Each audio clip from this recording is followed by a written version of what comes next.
KSRTC bus ಹಾಗೂ bike ನಡುವೆ ಅಪಘಾತ ಸಂಭವಿಸಿರುವಂತಹ ಘಟನೆ ಕೋಲಾರದಲ್ಲಿ ಆಗಿದೆ. ಬೈಕ್ನಲ್ಲಿದ್ದ ಇಬ್ಬರು ಸಾವನ್ನಪ್ಪಿದ್ದು ಒಬ್ಬನಿಗೆ ಗಂಭೀರವಾದಂತಹ ಗಾಯ ಆಗಿದೆ ಅನ್ನುವಂತಹ ಮಾಹಿತಿ ಲಭ್ಯ ಆಗ್ತಾ ಇದೆ. ಕೋಲಾರ ಜಿಲ್ಲೆ ಶ್ರೀನಿವಾಸಪುರ ತಾಲೂಕಿನ ಕೂಸಂದ್ರ ಕ್ರಾಸ್ ಬಳಿ ಈ ಘಟನೆ ನಡೆದಿರೋದು. ಈ ಘಟನೆಯಲ್ಲಿ ಗಂಗರಗಾನಹಳ್ಳಿಯ 22 ವರ್ಷದ ನಾಗರಾಜು ಹಾಗೂ ಕೋಲಾರದ 23 ವರ್ಷದ ಶೇಖರ್ ಸಾವನ್ನಪ್ಪಿದ್ದಾರೆ.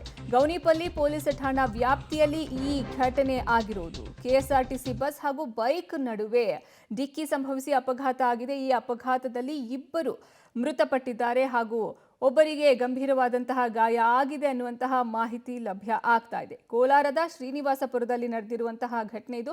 ಕೂಸಂದ್ರ ಕ್ರಾಸ್ ಇಲ್ಲಿ ಆಗಿರುವಂತಹ ಆಕ್ಸಿಡೆಂಟ್ ಇದು. ಈ ಘಟನೆಯಲ್ಲಿ 22 ವರ್ಷದ ನಾಗರಾಜು ಹಾಗೂ 23 ವರ್ಷದ ಶೇಖರ್ ಮೃತಪಟ್ಟಿದ್ದಾರೆ. ಗೌನಿಪಲ್ಲಿ ಪೊಲೀಸ್ ಠಾಣಾ ವ್ಯಾಪ್ತಿಯಲ್ಲಿ ಈ ಘಟನೆ ನಡೆದಿದೆ. ಕೆಎಸ್ಆರ್ಟಿಸಿ ಬಸ್ ಹಾಗೂ ಬೈಕ್ ನಡುವೆ ಆಗಿರುವಂತಹ ಆಕ್ಸಿಡೆಂಟ್ ಇದು.